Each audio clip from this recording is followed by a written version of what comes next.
Welcome to the Slop Farm. Enjoy the video. In this video, I will explain how to learn programming Arduino.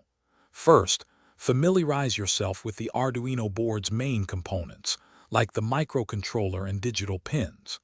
Next, download and install the Arduino IDE on your computer. This software is essential for writing and uploading your code. Then, connect your Arduino board and upload a basic Blink sketch. This foundational project helps you confirm your setup is working correctly and introduces core programming concepts.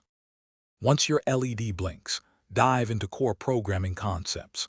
Learn about variables to store data and control flow structures like if statements and for loops. Explore Arduino's built-in functions for digital and analog input and output. For instance, digital write controls a pin's state, while analog read measures sensor values. Practice these by connecting a simple button or a potentiometer to your board and writing code to interact with them. The best way to solidify your learning is through hands-on projects. Start with simple ones, like building a temperature sensor or a light-controlled system. Gradually incorporate more complex components such as LCD screens, motors, or Wi-Fi modules.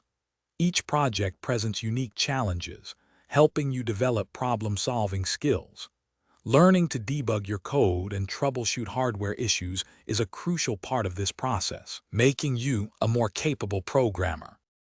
As you gain confidence, delve into advanced topics such as interrupts for time-critical tasks or communication protocols like I2C and SPI for connecting multiple devices. The Arduino community is a vast resource. Forums and online groups offer immense support and inspiration. Stay curious, experiment with new libraries, and keep building.